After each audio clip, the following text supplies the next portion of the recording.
Hello, hello, everyone, and happy Thursday, April the 17th, 2025.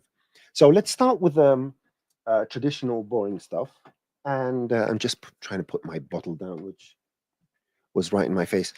Let me know if you can hear me so we can proceed with the show today and all your questions. Morning, Thompson X. Who else is here? I can see from whatever dashboards I have that 10 people are watching. And maybe because I started on time. Let's see. Yes, Jay, thank you very much. So, well, there we go. People are pouring in by the thousands.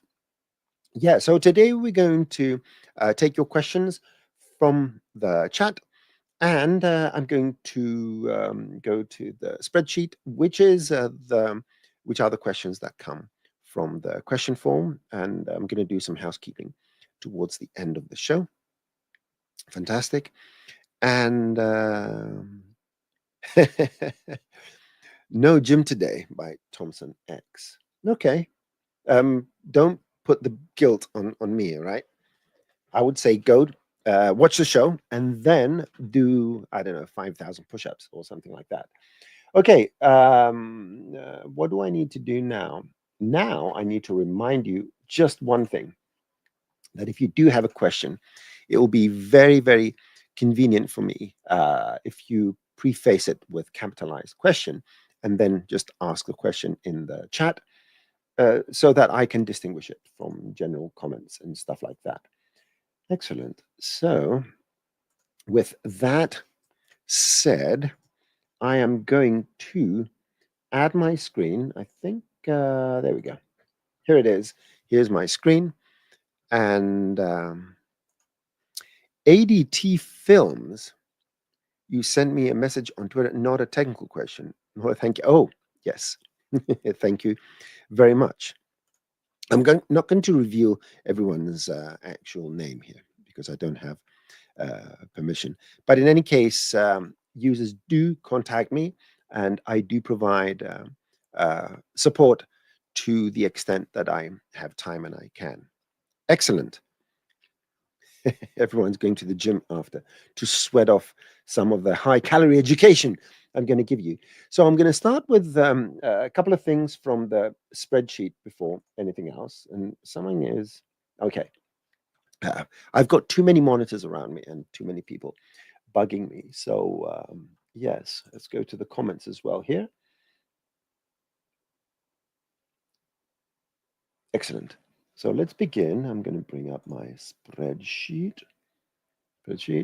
and there you go, the form.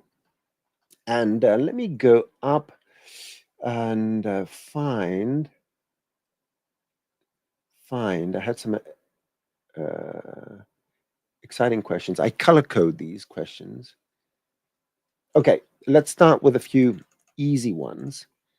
And I can put them, something, I'm going to try and put the questions on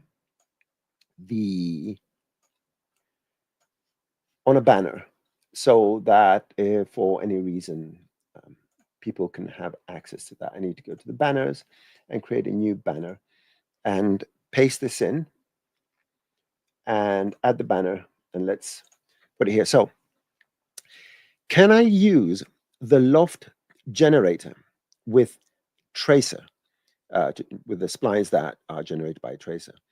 And the answer, unfortunately, is no. And as far as the Loft generator is concerned, the only way to feed it, not individual splines. So if you go to the Loft here, we know that we can put all sorts of individual splines here. And if you go to Cineversity, I've done a series on the Loft, which you may find interesting. So it tries to, it's the only generator that will create geometry that complies to different shapes. Now, the only generator you can put under the Loft that will produce more than one splines is the cloner.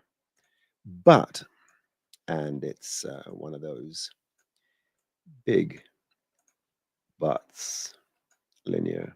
Let's go to Z. You can see that we are generating these splines here. And the good thing is that, well, you can do this, and you can go here and say, okay, maybe I want to scale these up or move them around. I like the scaling option for this. So let's do a uniform scale, and let's put some sort of random field in here. And let's go and scale them up.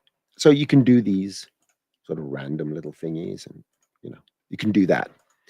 Now, the problem with this is a special case. It only works with the cloner or individual splines.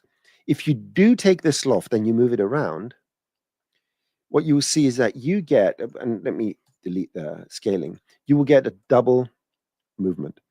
And that is an unfortunate limitation. I guess if you do want to move it around, you may have to put it under a null, and that's what you need to do to make it move properly.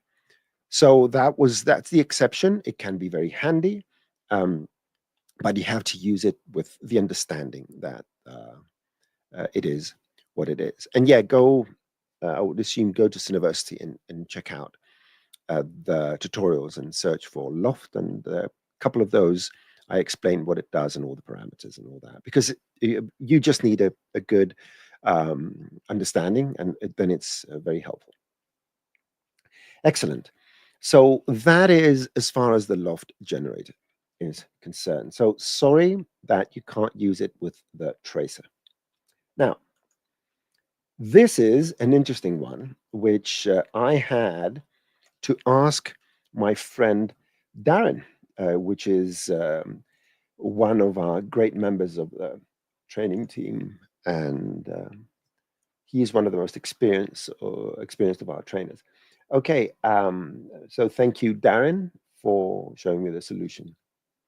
Let me just do this, add the banner, and show it up. I would love to see an introduction in creating custom interfaces for materials, just showing relevant attributes in the attributes manager as most Redshift materials in the asset browser do, and so forth. Now, this is a very interesting one, and yeah, the solution is so simple that, as I've said at my NAB presentation, and for anyone that is not aware, we went to NAB. We came back last week, and if you go to the Maxon YouTube channel, you will see the recordings from the NAB floor, edited and presented as videos. So go check them out. I did a presentation as well about anamorphic projections, the stuff people use for those huge billboards in Times Square and whatnot. And yeah, so where I was going with this, that sometimes what I'm showing is so simple, and of course, on the other hand, I always want to make things appear interesting, and of course, I want myself to appear smarter than I am, as if that exists. But in any case, I will drag on about something to make it appear more interesting. So here's what the ask is. Just going to create a Redshift material, drag it here. Okay. Now, whenever you select the material here, you are always presented with the base properties, which include all these things. And in some cases, you want to create your own little material here and encapsulate it in a way where when you select this, it only shows you a couple of properties that you want to do. And so it appears that the way I originally started trying to solve this problem was, okay, what if I want this material to have everything else fixed? Everything else fixed. And the only thing you can change, I only want for this material is to expose the color. That's it, nothing else. And my first thought, which is not going to work, was to drag the color, add in your input, and expect that now that I have a manual input, I'm going to get only that. That will not work. And that is not the solution. So you can double click, get rid of that, get rid of this. What we need to do is utilize, if you go here, there is in the node, this command here that says start node right here. So what we need to do is find a way to create a node with certain inputs, which we will use as the start node. So I think the best way to do that would be a group. And well, let me see, can I go backwards? Yeah, you can go backwards and you can put the roughness and add new input. So we have this and this as the roughness. Now what I want to do is make sure that these are propagated to the left. And now, sorry, what you have to do is select this node. Now look at this and go and say up here, sorry, wrong menu. The reason I got confused is that usually I will work with my nodes. So the menu is up here. But in this particular case, I had it open and I lost my menu. So node, start node. So now this here is going to have that start nodes parameters. And that's just about it. That's why I had to drag it on, because it's very simple. So this is the nose mat, right? Nose mat. And it only gives you color and it only gives you roughness. That's it. So that's how you can make your own materials. For further other stuff here, I think, can you edit this port and do stuff, maybe change the default value? I don't know if this is going to work. Let's say the default value is green. So when I select this and let's say I change the color, let's see if it's going to work. Right click, reset to default. No, it doesn't work. But anyway, who cares? These are details. So there you go. Use the start node. That's what you need to do. Fantastic. So that question has been answered. Let's look at some questions from the comments. Let me go up and where are we here? Are we here? There you go. Let's see this question from Jonathan. So you want to decorate a ceiling beam with a cloth. I want the cloth ribbon simulation to grow across a plane and be connected every 8 or 10 feet along the surface. Well, this is unfortunate. You cannot grow a cloth simulation or a rope simulation. You cannot do that because the simulation presumes that at frame 0, your points are all accounted for. So anything that has a changing point count or polygon count, especially, well, same thing, but topologically, even if the points are being shuffled around, that would not work. So what you would need to do, let me give you some potential options. It's not going to be a solution, a final solution for you, but it is what it is. What you could do is, right, let me think here. Let's assume we have some sort of spline here, okay? We have the spline. And I'm going to, let's say, use this spline in whatever. All right, I want this to be a rope. So I guess simple solution would be to select these. Let's right click. Let's make sure we have subdivisions. Let's go uniform 16. Let's right click and go to the rope. And let's fix these 2 points and see what happens here. Let's go to the object. Oh, give it. There you go. So this is your your rope. So what you can do is maybe pre-simulate your rope and then just use this with, again, it's not going to be very good, but what can I say? Grow a cloth, sorry, some sort of sweep on this. So let's take a rectangle. Let's make it very thin. If you want it double-sided or single-sided, it doesn't really matter. And just get a sweep and do this. Maybe I need to do this the other way around. Which way is it? Downwards. Oh, I'm just going to just change these to 102. There you go. So what we have here is this, okay? But I can go to the sweep and say engrowth and do that. So it is growing. It's not that the curtain is growing, but it kind of looks like this. Now, the other thing you could do if you want to retain the number of points is to, all right, so what are we going to do? So this is my rope, spline. Rope. Let's get rid of this. And now let's take a nice little plane and let's make it face backwards. And what I'm going to do is just increase the number over there. Excellent.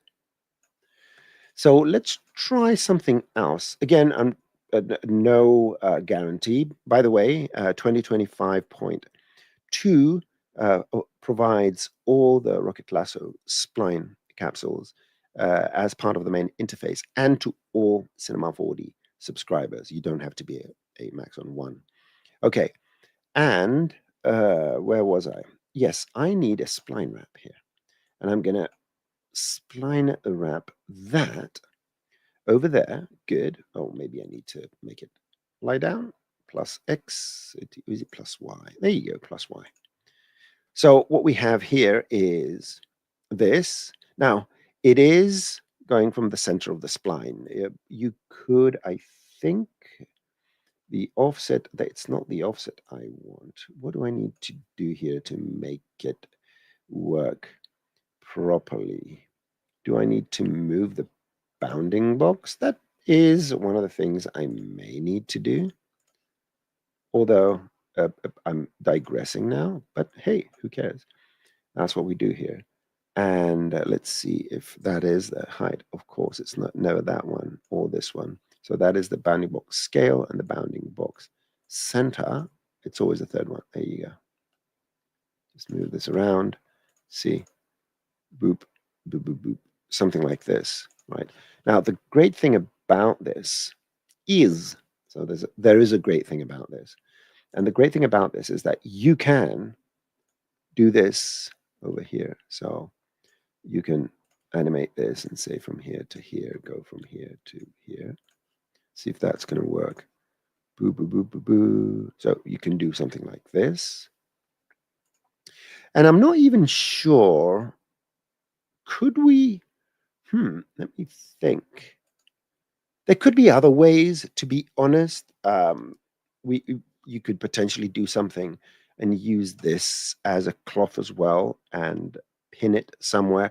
I'm not sure. I'm not absolutely sure. But these are a couple of ways you can use to fake the effect, because as if everything else in 3D is not fake.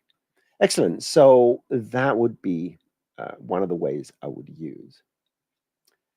Okay, I'm not going to talk about XREFs right now because it is a larger, it's a very large topic. For anyone that doesn't know, XREFs are just objects.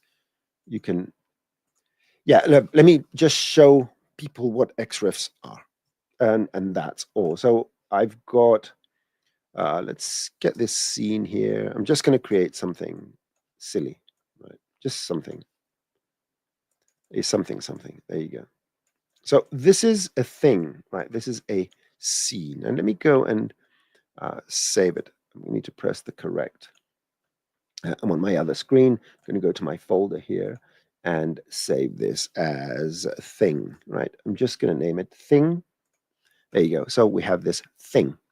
So what happens here is that we have team members working on a scene, and they all want to use that thing as it is. What you would do is you would go and Shift X, XREF, and you will get, let's get an XREF. I think this is one of the many ways to do that. So I'm going to go and load it. I'm going to load the thing. So this now contains this thing. And you can do whatever you want with it. You can, let's go and use the object mode to scale it. There we go. Scale it down using object mode and so forth. Now, what if something happens and the thing needs to change? So I'm going to open the thing, or you can go here and go and open it. You can open for edit. Let's do it the proper way. You say open for edit, and it will open that original thing. And maybe instead of this dude, we want to add, I don't know, a puppet. So I'm going to grab a puppet and put the puppet here and get rid of the figure. Right, there's a puppet. I'm going to save the thing. I'm going to go to my original scene where we've changed this, and I'm going to reload. So this is the objective of using XREFs, that you can have someone working on various assets and other people working on the rest of the populating the scene and so forth. But you have to be fairly careful on what you do here, what you change, and what you can change. You can see various things are locked and so forth. And there were some improvements in the last, not 2025.2, but I think 2025.1. So that is a general idea. And maybe if there's enough interest, we can expand and maybe do more tutorials about that. Okie dokie. Okay, let's see.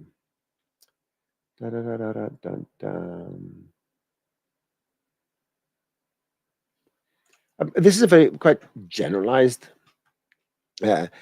So how would you make dust and smoke with pyro in a situation where an object stops suddenly over a road and cloud of dust sets in? Well, I guess the problem is that smoke always goes up, whereas dust goes up a bit and then falls down with gravity. So I don't know what you're trying to achieve, but just using density, that should get you close enough. I don't know if there are some examples here of pyro. I thought there was something like dust. They've got steam, explosion, particles, fog. I don't know if we had any dust. So let's open this and see what happens. Does this look like dust? I do not know, but here's a setup. Let's wait for the GPU to wake up. Wake up, GPU.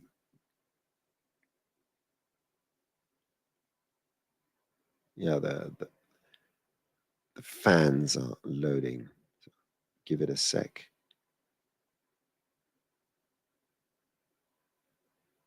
Come on. Come on. There we go.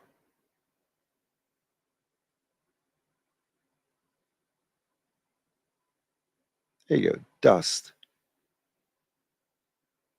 So what I would say is that take a look at the presets and see what is happening in this particular one. Just go here and look for dust, I guess.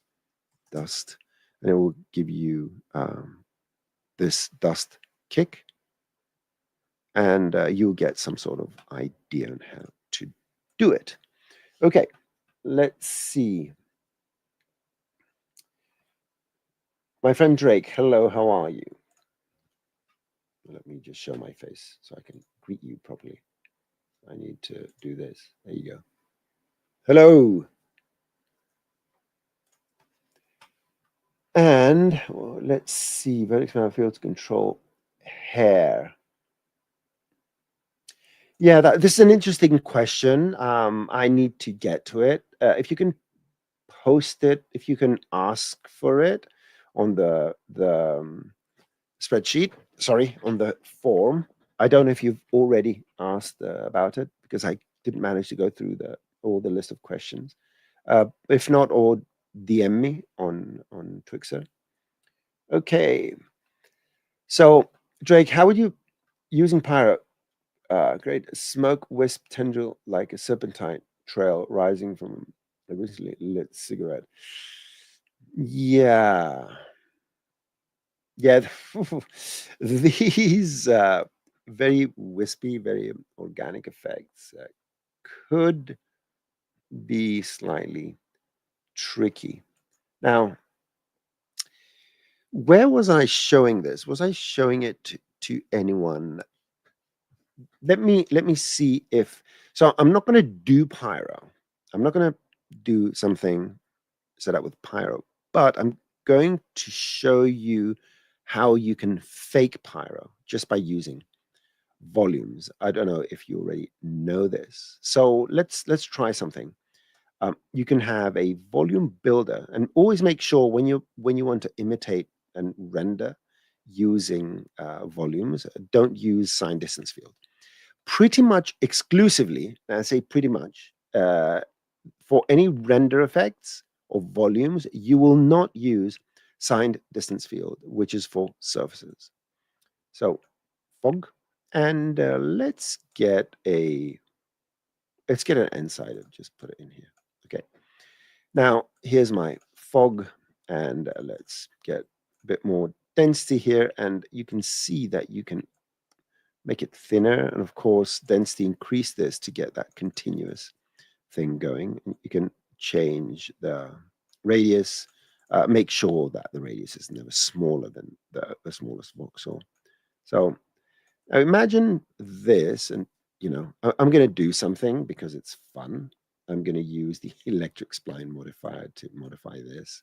There you go. Here's my directable smoke here, and yeah, you can add more points. I'm using Control or Command on the Mac to create this. So let's assume this is your smoke, and now you want to render it. Now, of course, you could go and just create a volume. You will go here and you will create a volume material, or any material for that matter. You're going to you're going to get rid of this. You're going to use volume, and you can use the standard volume or the old volume, whatever you want to use. Put it in the volume. Make sure that here you set this to your volume builder, apply the material here, and of course you can go and you can light this. So let's get an HDR. HDR. I apologize if most of you know these things, but this is the nature of the show. There we go. So we have our smoky thingy doodle. Now, you play around with the parameters, and you can do some displacements of the noise and all that. Now, what I'm going to do here is I'm going to name this density. Okay.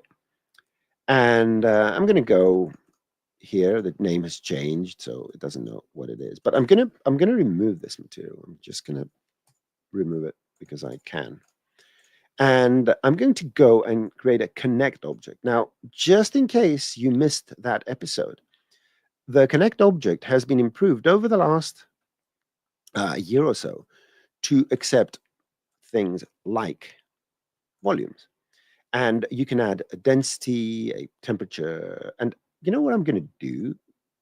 Again, because I can, I'm going to make a copy of this and call it temperature, all lowercase. And just for the fun of it, so I can see what's going on here, so let me turn off the IPR. I'm just going to go here and change how it's working. There you go. Just have these dots. I want these dots to be the source of temperature, and I want everything else to be a source of and maximum box will fall off, because I don't know. I saw it there and I thought I'd click on it. Excellent. So this is what I'm going to do. I'm also going to drag this out because I want to show you. Let's go to external. Now, I'm going to take a huge sidestep because I'm getting this question all the time. Remember the good old days when you have an HDR and you look, and there's a button here in the environment that says background, and you turn it off to remove this? That's the most asked question I've been having lately. Now it's moved, it's been improved. What hasn't been improved is something that tells you you're in the wrong place. Go to the details, and we have this amazing camera contribution now. Not only allows us to turn it off, which is 0, but also it allows us to have different contributions of the magnitude of the background, so we can make it dimmer and so forth. So that's where your background is. Now let's go back to the original show, back to our original programming. Because I'm using this connect, and I've got this named density and this named temperature. If I name it temperature 1, will it work?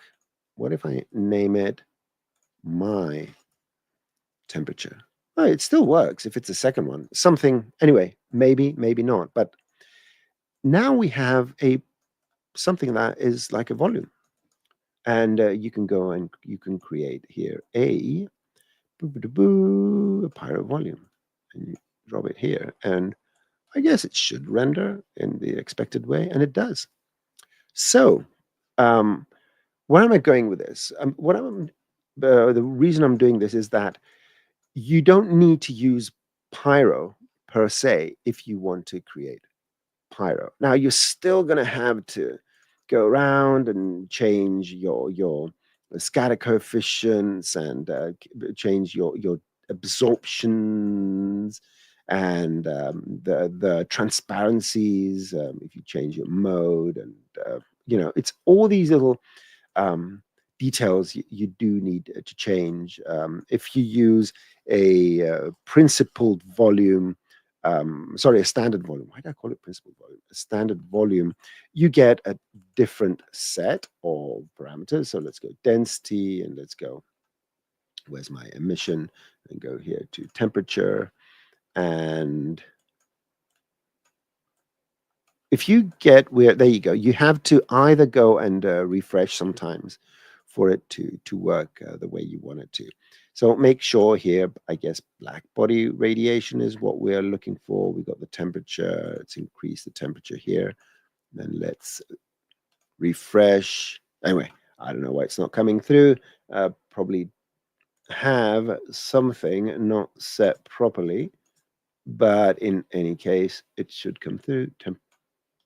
Just make sure the typing is correct. Yep. Interesting. Offset, scale. There you go. I think it was a scale or something. It was 0. In any case, you can use this with, I guess, transparency, which will give you a wispier smoke. You can see here how much wispier it is.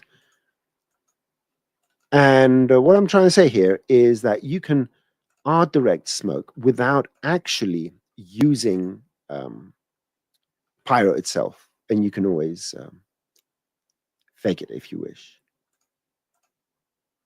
Oh, please, GPU's driver. GPU drivers. The GPU driver gods did not spare me this time. I'm in GPU driver purgatory, I guess. That's nothing else to say. But the general reply is that you can art direct your way through pyro by not using pyro, or using pyro with a combination of volumes and so forth. But in any case, the great thing is that the volume builder in its 3 modes, if you go to volume builder, you have the 3 modes. The sign distance field, don't use it. The fog for temperature. Oh, I'm not showing my screen. Yay. So let me just go, let's go here. So the volume builder has, I'll make it bigger. The sign distance field, which is not important for pyro effects. The fog, which is for temperatures and whatnot, and pressures and all that. And the vector, which is for velocities. And you can use these to hack yourself your own custom volume. Fantastic. Okay. Let's go down.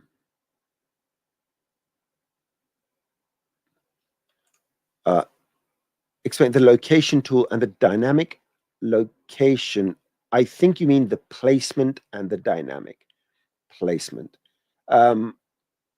I would propose you go and check out the quick tips, which we have for both. The 30-second version, you have an object here, and let's create a cylinder, for example.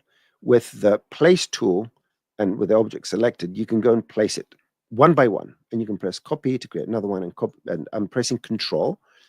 And while you're doing this, you can undo, you can go here to this purpley thing and scale it, and you can go to the thing and rotate it. And then settings to set it.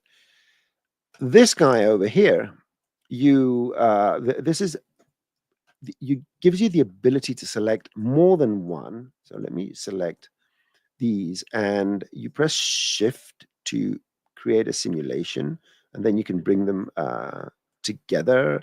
So it's got some shortcuts. I would say go and check these out. This is for filling objects, throwing things in certain places, and so forth. And we have quick tips for both of these. So I would say just go check them out, and you will learn exactly what they do. Okay, let's see, where were we?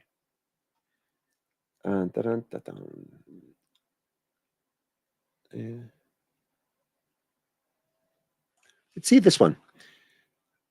Is there a way to make a spline that has a constant length? Fine, it gets longer or shorter to keep the length constant. No. Nothing I can think of. What the only thing, all right, let me, what we can do is do it indirectly. So the idea here, as far as I understand it, is that we have a spline, right? And this spline has a certain length. If I take this point and I move it here, obviously the spline is longer. And if I move it here, obviously the spline is shorter. The question is there anything we can do to do this modification while retaining the length of the spline? Now, first, I'm going to explain why that expectation is a bit flimsy or dodgy. I'm using a heavy English accent for this, just to mock it a bit. I apologize, Simon. Now, let's try something. What do you expect will happen if I do this? That's the question. You want it to just stay here, right? Or something like that. Or do you want it to stop me from doing that? Because that definitely will not happen. Now, can we do that using some sort of simulation? Not if we move it manually, but if we animate it, we could. But anyway, I digress. What I think we could do here is maybe deform something. Now, I'm not sure if this is going to work, but I'm going to try it as usual nonetheless. I'm going to get an end side with 2, which creates a straight line. I'm going to go to uniform, set this to 64. So I have all these segments, right? This is a flat spline. Let me see if I can use the spline wrap on the spline. I'm not sure if I can use it. And let's drag this. Let's go to the spline wrap and drag this here. No, it's not. Oops. Let's see. Or is it? So let's try this. Oh, it is working. So let me see if I can differentiate this. I'm going to make this invisible. Yeah, we are getting this spline. So forget about this for a moment. So what I want to do here is go to the spline wrap. And instead of fit spline, I'm going to keep length. So whatever the length of this is, which is 200 centimeters, is going to be retained, right? So let's assume that 200 centimeters is what I want. That means, right, so let me make it easier to see. I'm going to take this and I'm going to sweep it using a circle. Have you noticed that little whistling noise? So let's go here. There you go. So I'm just going to make this. There you go. So whatever we see here as this object, this is the spline we have just made. And let's add some color, because why not? There you go. Now, if I take this and I move it around, it retains the length of the spline. So I don't know if this works for your case, but it does exactly what you want it to. You define, here is define the length, and you just use this and make sure that you use the keep length, and there you have it. I'm going to save this because why not? Spline keep length. Excellent. So I hope that works for your situation. And let me move. And you don't need nodes, right? I want to say that, so this is, oops, I banged my microphone. So the one thing I want, this question includes a little tidbit which I want to touch upon as a piece of advice. I'm glad it incorporates both the standard tools and the nodes. So it says, is there a way, parentheses, via standard tools or nodes?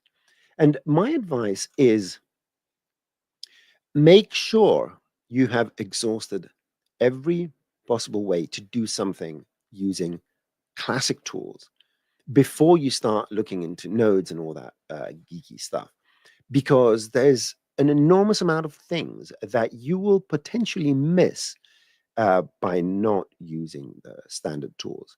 Once you are convinced that you've examined all avenues, you've asked all the proper questions, and there is no way to do something, then you move on to the harder stuff, which is nodes and programming and all that kind of stuff. Just want to say that because I think it's important. So let's go down a bit.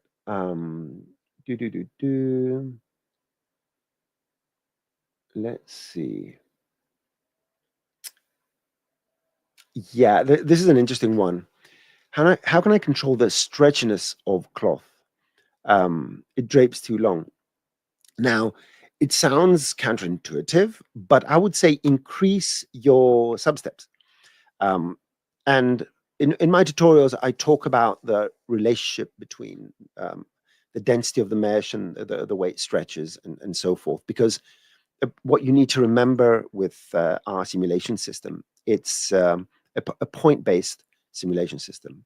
And that means that when you have settings per point, so if you go to the simulation tag, let's say the cloth, bendinesses and stretchinesses and bounciness and all that are per point, per position, which means that when something is bending, it bends. So these points here, so let me do some. So these points, I'm going to use another color, green. These points here, if they're going to bend, their bending has to do with how they bend as it relates to their opposite points. So how they're going to bend these two, how they're going to bend as opposed to this here, or how they are going to bend. Let's go to this angle here now and delete this, and let's go. And so this point and this point now, as it will bend as it relates to this and so forth. And this is the play, this is the complexity of all this. And that means that because these parameters are per point, and the bendinesses have to do with edges, and the stretchiness have to do with the edge that connects each point and so forth, the tighter your mesh, the more of these bendinesses are going to happen, which means your cloth is going to be more flexible. And to counter this, you would go to your simulation and you would increase your substeps, because it actually gives you a more correct approximation of what's going on, making things a bit more rigid. So that's the balance. You increase these kind of things.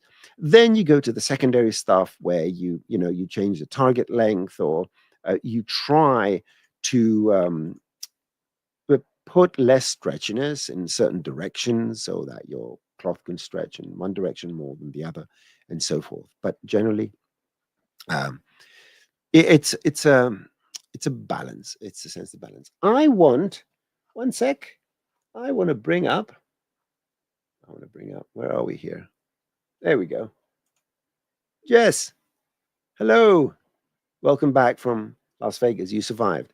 Jess honored us with her presence at the NAB show and did a fantastic presentation. And if you think from her general presence, she's lovely and extremely smart and knows the software inside out, that it's 10 times more in person. So I feel very glad and honored to have met Jess and everyone else that was there.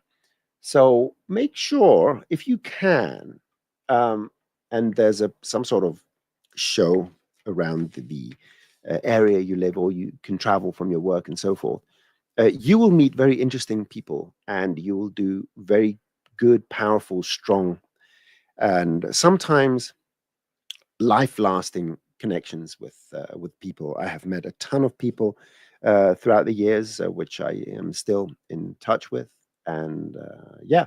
So I know it's not the easiest thing to jump on a plane or a helicopter or whatever, or walk through the desert to get to one of these shows. But if you can, do it. And if Maxon is there, come and see us. Okay. So where are we here? Let's go down.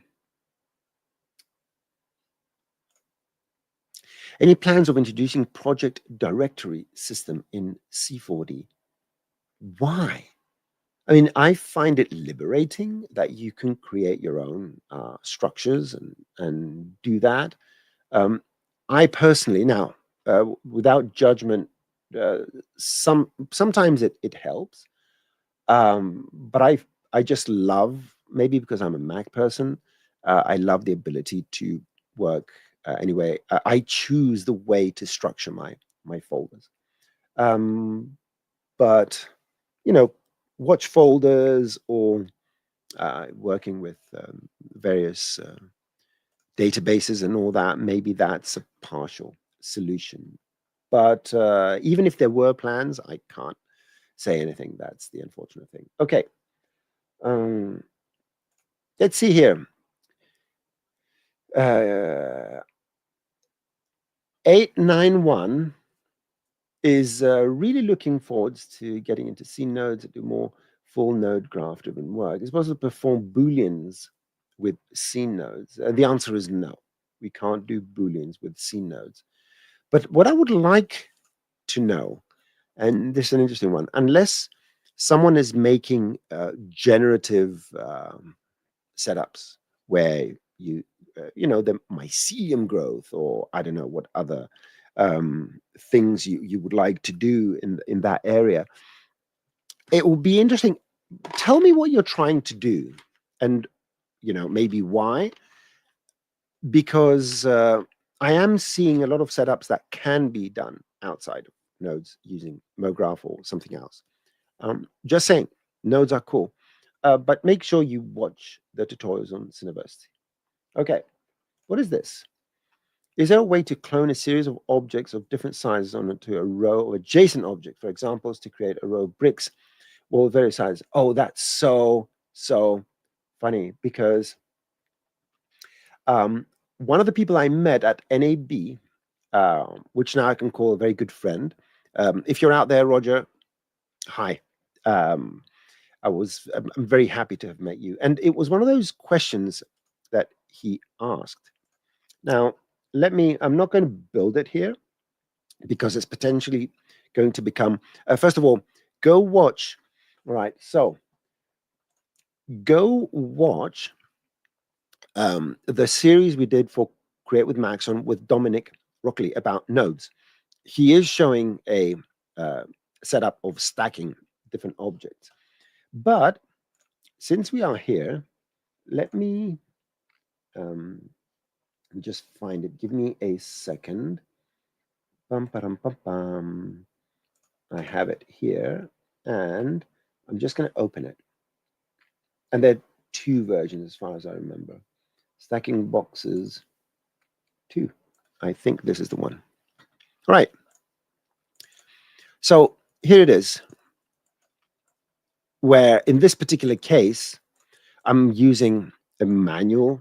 I've rotated this because we wanted to make it simulated that it was falling, because you can do this. So I'm generating these and then they can fall on the ground.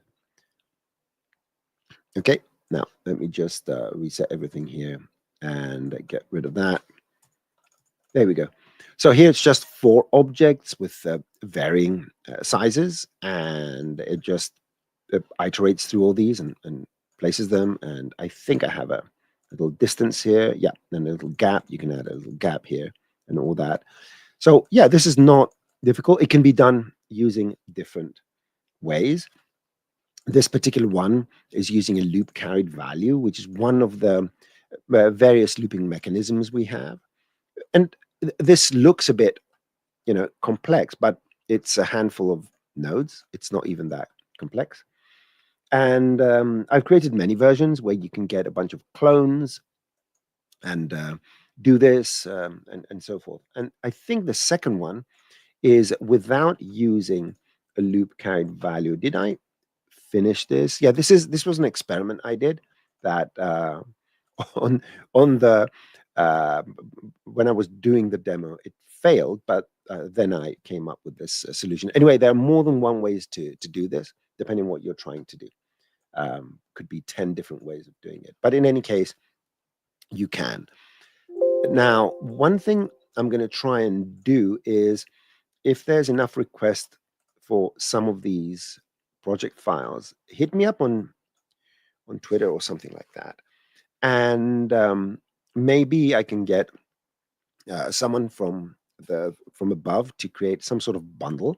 Just tell me what you would like to see, and maybe we can put together a little bundle. And if that's the case, we're probably going to put the link in the description text below or something like that. I will let you know. Okay. So the answer to this question is yes, you can do it. Drake, you're so funny. What is there a tutorial on how to transfer face mocap from moves to a character face? Hashi has done a lot of these on VFX and Chill. Is there a tutorial? Maybe there is. I don't remember. What I've realized lately is that, because I've got requests sometimes, and then I say, oh, that request is actually a very good idea for a tutorial, only to be reminded by other people that have a better memory than me that I did a tutorial like this maybe 6 months or 6 years ago. So maybe there is. I'm not sure, but surely there are ways to do it. And again, hit me up on Twitter or something like that, or go through the form, and I'm going to provide the link. Let me just throw it in the comments since we are here. Let me do that. I need to find the page in my infinite monitors. Where is the page? It should be here or here. It's neither there nor there. I'm going to find it. I'm going to find it. Where is it? I keep losing things all the time. I don't know where they are. Okay. I'm supposed to have this prepared for the housekeeping. I had it in front of me, and now I can't find it because I have a million windows open. I'm going to get to it towards the end of the show. I don't want to take up your time with these things, but you can ask the question on the forum remind me what it is about. Because if there's enough interest about certain things, we can choose in the training team to make a tutorial or something that has a longer shelf life. Okay. Let's see. I don't know if I can answer this, but I'm going to read it. Redshift question: is it possible for light pass name to inherit light name, the light pass? I do not know that. Yeah, I do not know that. I'm doing fine. Thank you very much, Jess. Okay.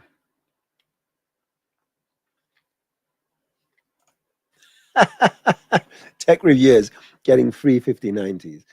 Nah, I don't like the headaches of being a technology front runner where things are getting ironed out. No, I prefer the slow pace of working with things I know have worked for a long time, like old diesel engines.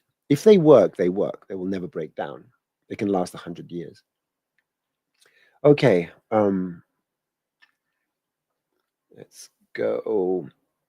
Now, what I'm going to do is I'm going to go to the spreadsheet because I want to be able to reply to a few more questions. So there was a question about using store color to AOV. I think I sent an email to Ed. If you're watching, Ed from Australia, please check your emails. Okay. This is one. I may have some sort of interesting answer. So let me go and add a banner. And a banner. Banner. Enter. And show. Because the questions are longer, it can only hold 200 characters. So tilt effect. So rotating the focal plane. Now, for tilt shift photography, I think I have some sort of file prepared, but I can just set it up and just go and find this, and it's tilt shift lens. Okay, and let's go and check this out from sideways. So we have this weird lens here. Now I'm going to remove the camera, and the only thing I'm going to use is these cubes because I just want to create some sort of effect. So you can get a camera here, and you can go to the optical and turn on bokeh. And because things are huge, I'm just going to make my aperture very, very, very, very small and bring up my render view. And we are going to go, and you can see we have a lot of depth of field here. And basically, we will focus on the middle ones. Now, to create tilt shift effects, usually the way to do them practically is to use one of those cameras with the accordion thing. There's a name for those where it's just a camera back and it has that thing made of leather or whatever and metal brackets and the lenses here, so you can do all sorts of weird combinations of taking the focal plane and moving it around and twisting it and so forth, and that can produce some very interesting effects. Now, a lot of people do this in post. If you want to imitate this, you will have to do I would guess, the following thing, right? So let me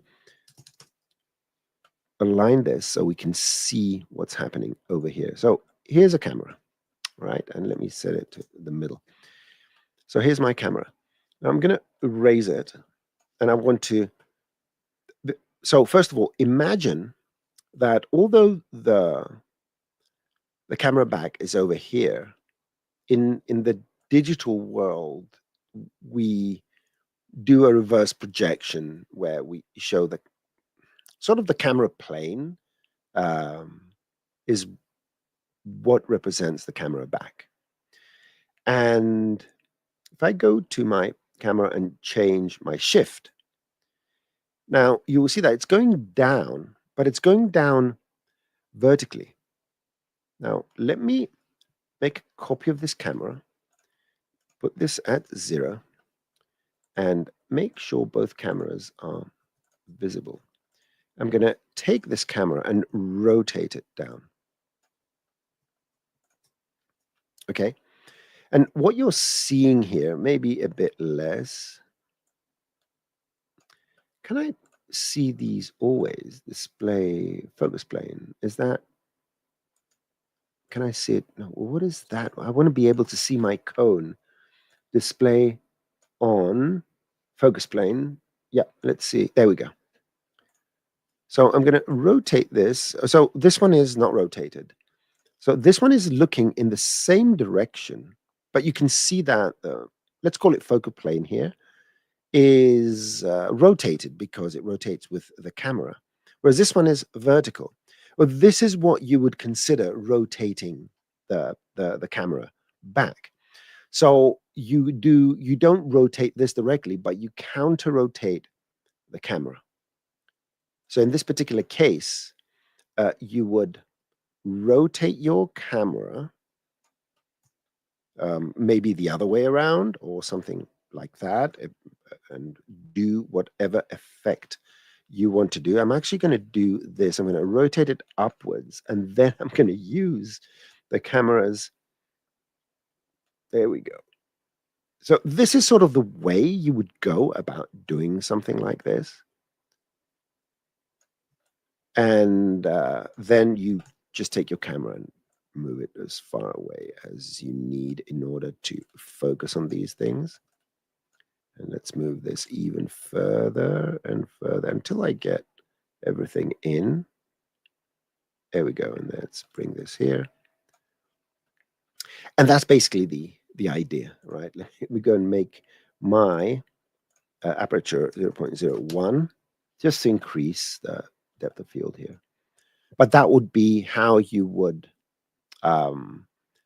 pretend you're rotating your camera back, by rotating the camera and then compensating the rest of the parameters. So hopefully this is, this will help you achieve the tilting and not only the shifting. So that will be the reply to this question.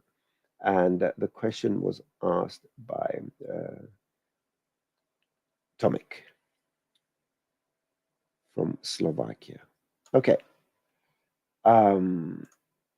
There's a question about open fonts from Neil from the Netherlands. And it refers to these, what are these typefaces? Oh, it's a variable typeface. All right, so there's some variable typefaces which in Cinema 4D we cannot use directly. And this is just so that you know, if you go here and you use any text, you have to go through the fonts that are installed in your, your system, right? And it doesn't support those variable fonts. But if you go to, let's go here to the nodes and let's get a spline, just keep it simple. And in this node, if you type text, you will see one extra parameter. So press Q to connect it. You will see an user variable font, and this will prompt you to go and load a variable font. I don't even know where, if I have, do I have one of these? No. What is that typeface? I think I did some tests, but I don't know where it can be or the. Now, the problem with these fonts, though, is you need to make sure, because they're made of different segments, and the example would be that, I'm just going to show this because I don't know how to load one of these, is that if you have the A is not really made this way. I'm going to make this editable.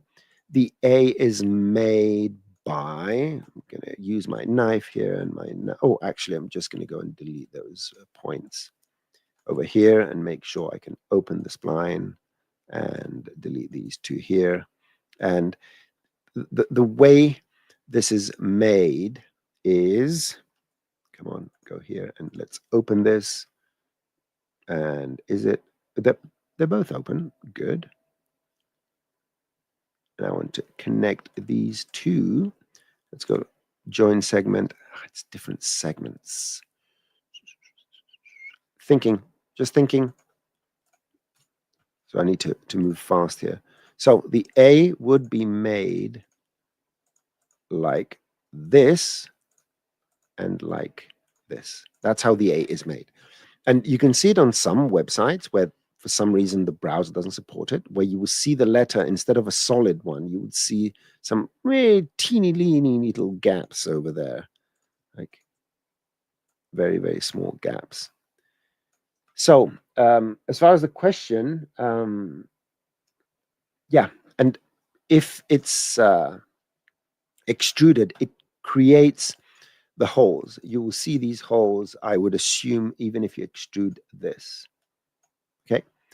And here, it's doing a pretty decent job. We're not seeing the holes. In any case, the point being that if you load one of these fonts in your nodal setup, in your node generator, whatever you're trying to do, I'm just going back to get the node spline and open it up. To avoid those holes, you need to merge the segments, and hopefully it is going to work. So that is the reply to this long-winded one again. Now, we have another one which from time to time it crops up. And so is it possible to control an attribute change for Redshift material using displacer in Cinema 4D and stuff like that? So the question is generally, I have a mesh and I'm doing something with that mesh and I want to control an attribute. Let's say displacement. So you would go and you would say, oh, let's get a displacement. There we go, a displacer, and let's get a noise. And let's apply this displacement here, and there you have it. And I want to use whatever I have in displacement to do something with Redshift. And the answer is going in this direction, doing something in the displacement and expecting it to show up in Redshift. No. What you do need to do is use some sort of data. So here, the data that's used in order to do the displacement is a noise. And this particular noise shader is not the same noise shader we're going to get in Redshift. So we can't really do anything there. But what you can do is, instead of a displacer, let's assume that I want to do some sort of Luca.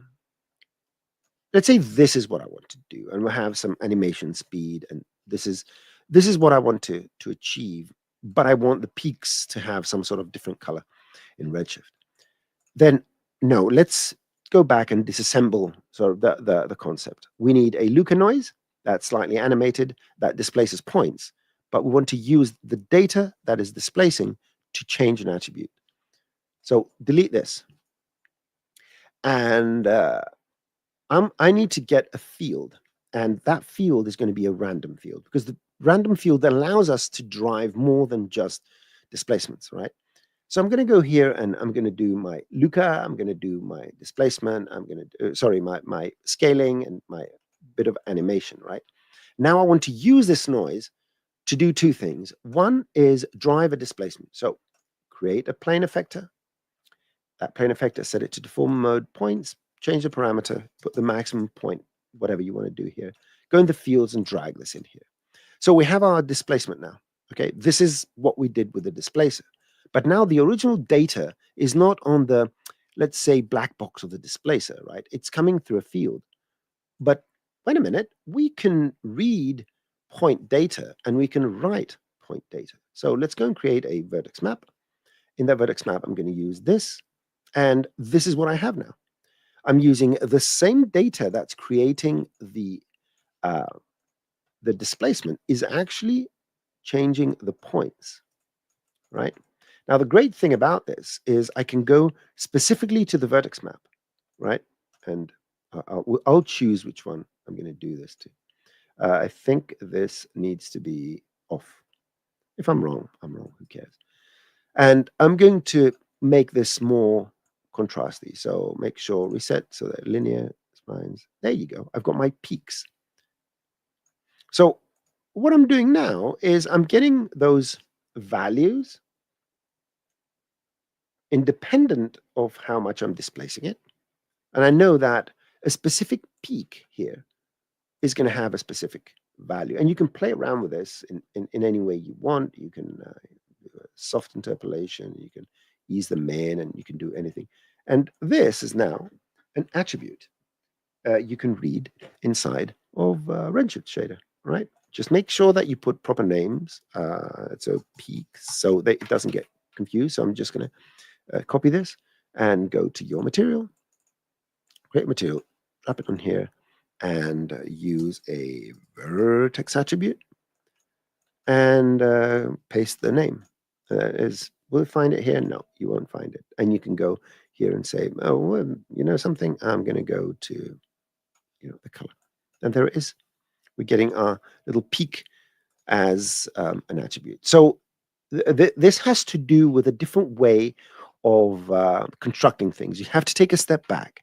And instead of saying, I'm going to do this using a displacer, you first have to think of what is the data I can use both to displace and to use as something that Redshift can read. And the great thing about this is that, of course, it scales, it's procedural, and it will scale with any kind of object. Oh, this looks nice.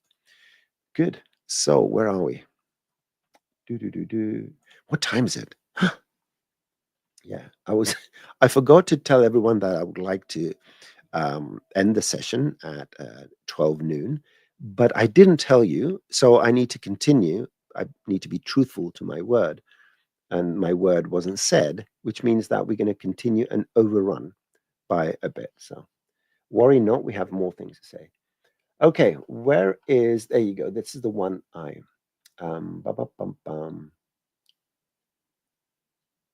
It's an interesting one. Snaps and guides don't show in orthogonal views. Okay, that's I don't know, but maybe you need to contact support as well, because it should work as far as I understand. So get a plane and let's turn on snapping, and let's bring up my snapping and do this here. So snapping is on, and let's get a small cube. I'm going to get a small cube, 10 by 10 by 10, and it snaps. But let's see what happens with guides. So let's turn on the guides, and I want to do intersections as well. So let's make this hover over here. Oh, they're not showing up until I move. Yeah, this looks odd. But if I go here,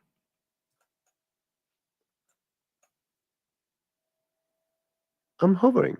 Okay. Let me think. I think this is something that needs to be reported, because it should show up. Yeah. Please do me a favor and contact support about this. And I remember I'm going to give it a spin as well. Okay.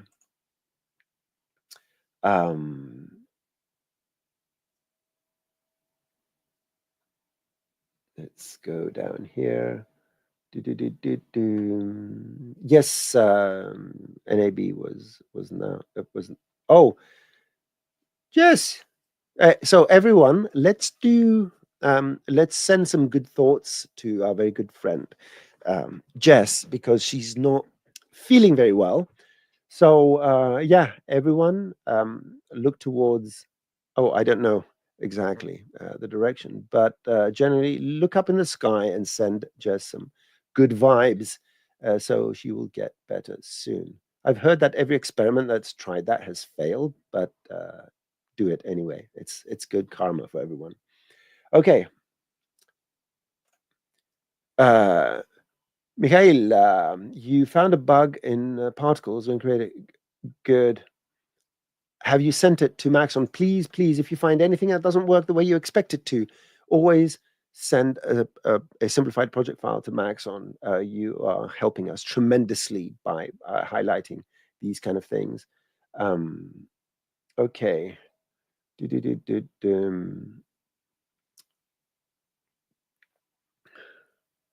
Let's see. So, Jonathan, if the features have a large error, it won't assume a totally flat thing. What I would say is add more points to it, or because you can add more than 3 for any number of points, you just drag them the nulls in there, or use your picker. What I would suggest, another thing, is that do assisted tracking, so automatic assisted with manual tracking, and make sure that you do have at least 3 extremely high quality trackers. That's all you need. If you have 3 high quality features that are calculated properly on a flat plane, it will be flat. Otherwise, that means you have maybe too much error between all the features you're using. Okay. Yeah, this has come up a few times. Procedurally chamfer a spline without a plugin. You can do this partially using nodes, as far as I know. At least it worked last time I tried. Let's try it. You know, this is why we're here. So let's see if we can work. So and you can create your own little tool. So a node spline with this in here. Okay. Now let's go to my nodes layout and type chamfer. So spline chamfer.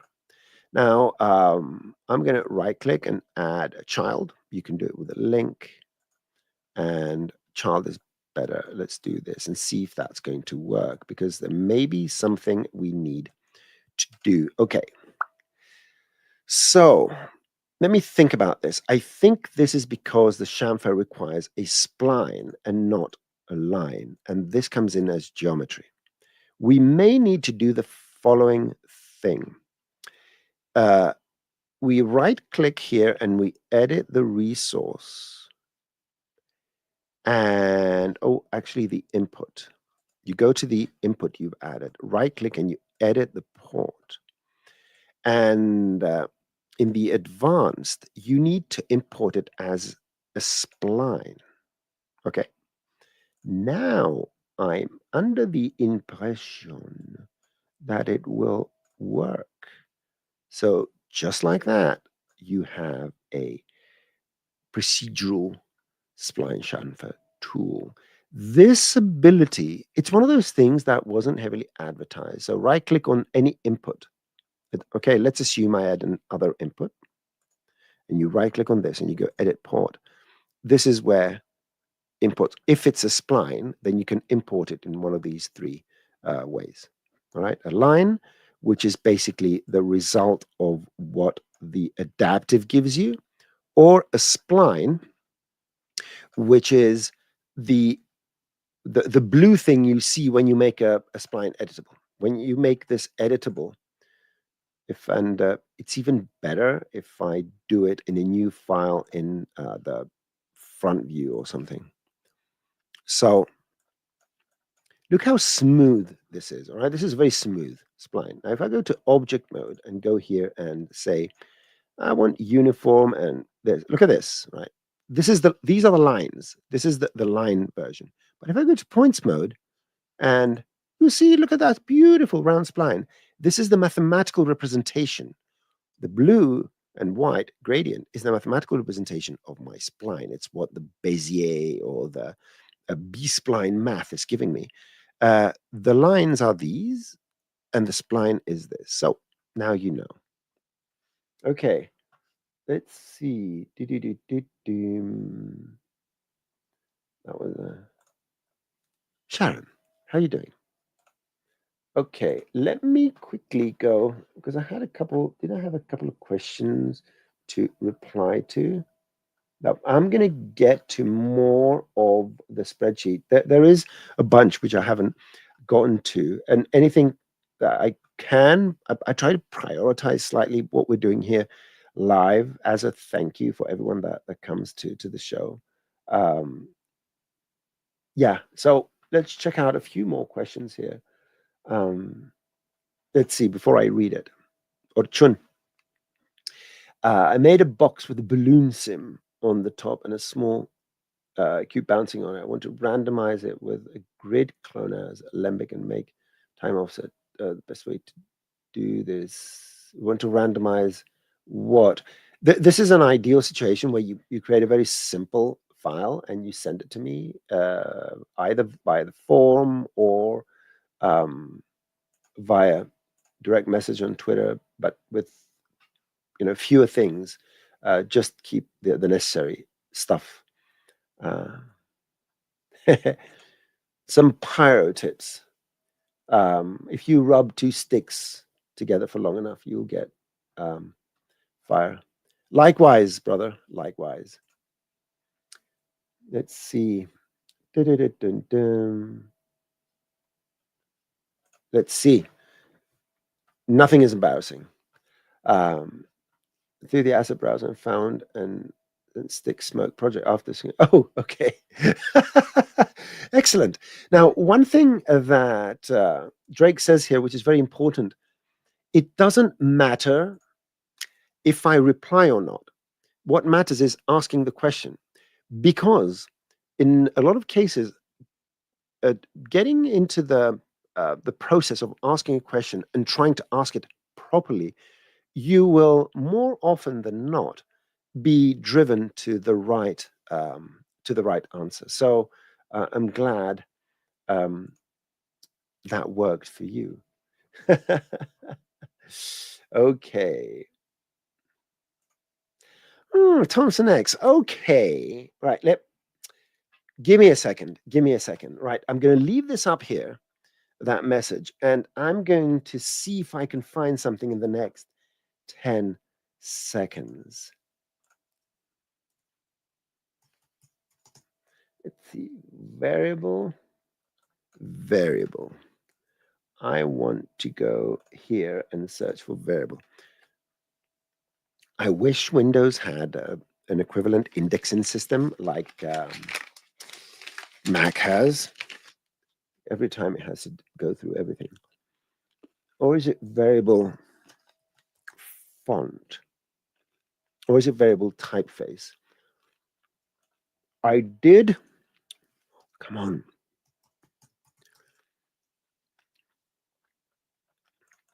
So what I'm looking for here is I made a setup that makes variable fonts actually interesting.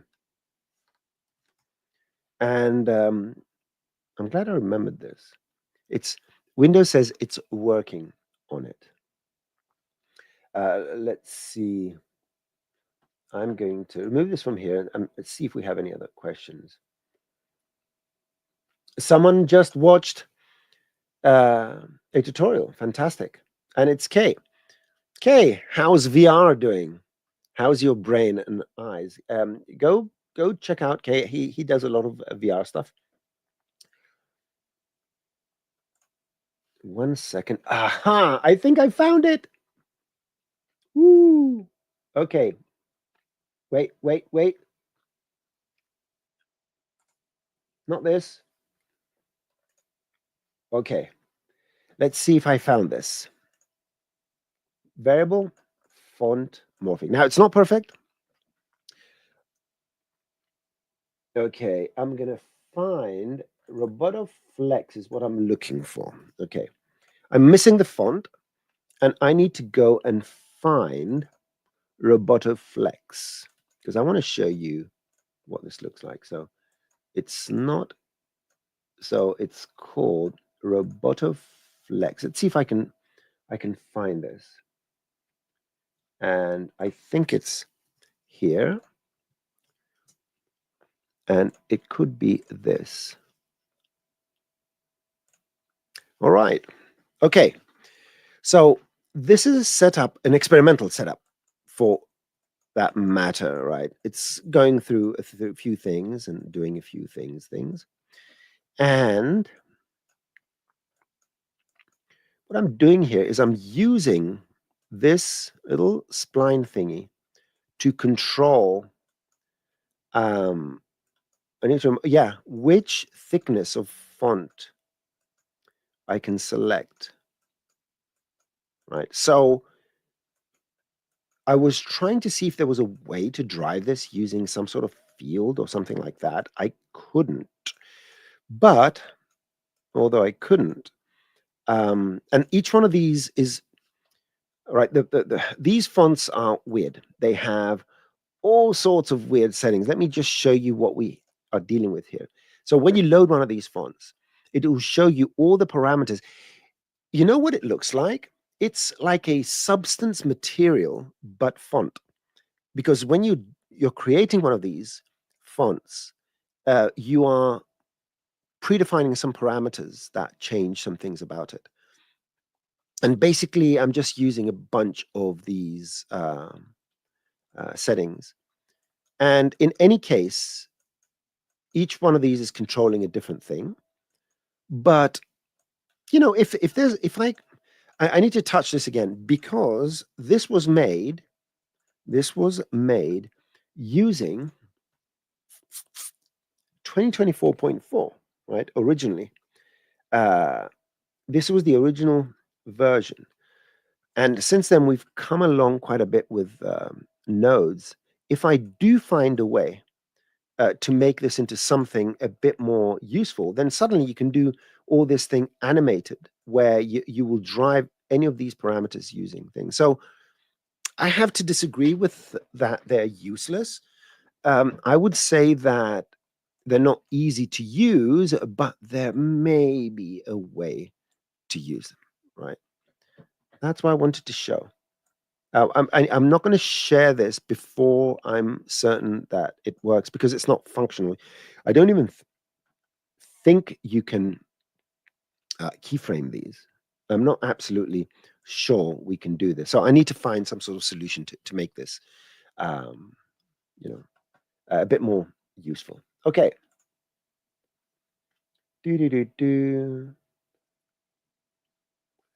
What do we have here? So, Kai, Particle Setup, how can I paint a logo on a sheet of paper? It depends. I can think of 6,000 ways to do this. You draw your logo. I'm gonna draw something really, really nice, right? And then you just get your emitter, your basic emitter. You align to spline it. You put the spline in the align to spline. You animate this and this. Come on. Oh yeah, it needs to wake up with a particle thing. Oh, come on. Go here. Do that. And I'm not going to do too many controls here and all that nice stuff. Let's make this a circle. Let's make it smaller. Whoop. Let's tell the particles to have no speed. And don't forget to, oops, zero out this because the randomness is going to give you some randomness. And yeah, so, and you just make sure that you have a lot of these. So this could be a way of doing it or something like that. If you need something specific, you will find me on X. So something like that. You can make them move outwards a bit to appear. I did one years ago using X particles, which was sort of a paintbrush effect, because I wanted when I created these to sort of spill outwards. And I think you can sort of imitate this. I'm getting carried away now. So I want it to go not in the normal direction. I want it to go radial. Excellent.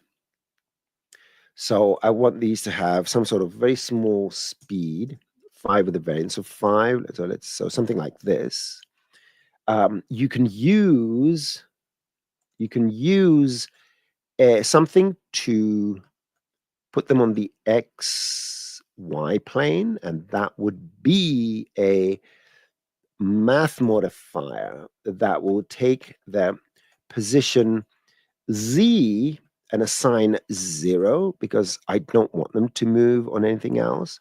And at the same time, what I'm going to do here is add a very strong friction that will sort of slow them down, and they would, yeah, and you can make them slow down even more. Let's put the friction here. I said slow down. There we go. So you get the growing, but you can even tell them at a certain age to stop as well. So something within these things will give you a nice little inky thing. You can put this here and put a volume builder and a volume mesher. You can make this 2, and now you have a little ink thing writing and doing whatever it's doing. Okay. Something like that. Oh, I've got your thing up here. I hope you haven't missed a lot of what I was showing. Sorry about that. My attention span is very much focused on a solution. If you miss something, don't worry. Everything's going to be fine. Yeah, and the idea is that you just put some sort of friction just to stop them from moving too far, and that will create some sort of expansion and all that nice stuff. Okay. If you need, again, if you have something particular in mind, you can always DM me. I'm one of your followers. Um,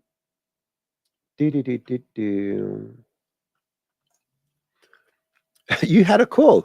Good. If it was for business, with me, it would be my mother calling to ask me what I ate today. Greeks and their mothers.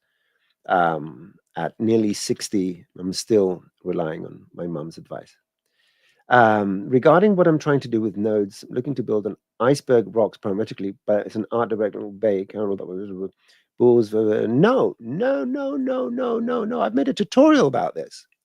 I've made tutorials about this. I'm going to do housekeeping now. So keep your questions for next time, because while I'm going to do my, all right, first of all, the link, everyone, go to this link that will appear on in the chat, right? And click on it to get to this page. Ask your questions, loading, and you will go to other places as well. Now, Max and events, blah, blah, blah, everything that's cool is happening here. New, refreshed look and all that. Max and Training Team YouTube channel, where all these videos are hosted after the fact, after we stream on the Maxon YouTube channel and the Maxon YouTube, Maxon Training Team YouTube channel. Our very good friend and mentor, Dr. Sassy, goes through these videos, puts on timestamps and gives us comments, any mistakes we made, any improvements we have to do. And we are very grateful for that work that he does in the background. And then these are hosted only on the Maxon Training Team YouTube channel. They're not hosted on any other channel. So if you want to watch the whole thing recorded, make sure you go over here. And let's copy and paste this. Oh, you have links. If you go here, you will see we have links to that. Fantastic. Of course, go and check out how to use ZBrush, and they've added some exceptional stuff lately. And Cineversity. So go to Cineversity, and I'm going to type crystal. So years ago, I was doing a series that I was breaking down the Talos project by Swordfish. And in the process, I took a lot of these the concepts that were used by Swordfish. Some of them I managed to optimize a bit and created a series of tutorials. Procedural crystal variations using MoGraph. Like, are you kidding me? You can do that without nodes? Duh. With our procedural crystal now complete. And yeah, these are procedural crystal. This is the little series with this. It's 3 videos. And basically, I'm showing you how to use MoGraph and booleans and volumes and everything cool you mentioned to make crystals or whatever else you need. It shows you the various pitfalls and how to follow along with these things and do it. So here is the homework. Here's the homework for 891. Okay. So no, not that. Not that. Where's the question? I lost the question. Question. Where's the question? Da da da da da. There we go. Oh, it is 891. So your homework. This is your Easter homework. Um, you need to go through these tutorials, and you need to create an iceberg, and you need to find a way, maybe through the form, where you can, if you give your consent, I can reply by email. Just say hi. I'm 891, and this is not a question. This is what I've done, and yeah, that's what I'd love people to do. Oh yeah, if you do want to contact me, you can use the form. Just say hi, and I'll respond, and that will give me an opportunity to have your email if I want to ask for a scene or something like that. Oh, you used to live in Cyprus. Nice. I've been there. We have family friends because we lived in the UK. And if you're Greek in the UK, the people you want to hang out with is the Cypriots. Um, okay, let's see. Well, I think that's it for now. So make sure you go. Oh, and I think that the first stage of transferring as much of the old university tutorials to the new university has been completed. So if you do find that you're missing something from the good old days of the very detailed tutorials, please let us know because we do want to either transfer them or create new tutorials for this. So please go just search for stuff and let us know if something is missing. Okay. Um, yeah, I think we're quite good for today. I did the housekeeping. I overrun by 38 minutes. So I think we're in good standing. For anyone that's observing Easter or Passover, have a great weekend and enjoy. And yeah, I'm trying, I'm stalling now because I forgot it's the media. There it is. I forgot what I need to click on to close the show. In any case, again, I'm very grateful for everyone that hangs out here and watches me ramble for an hour and a half. Thank you very much for your questions. Don't forget to uh, contact me on Twixer. This is my handle, or use the form and I'm going to put the form that link over here. I posted it in the text, but you can copy it over here as well. And you can ask your question. And if you consent to us contacting you, I will use your email to ask you any particular questions. And that's it. Again, thank you very much. I'm looking for the button that says end screen. There we go. Take care, everyone. Enjoy the upcoming weekend, and we will see you soon. Bye bye.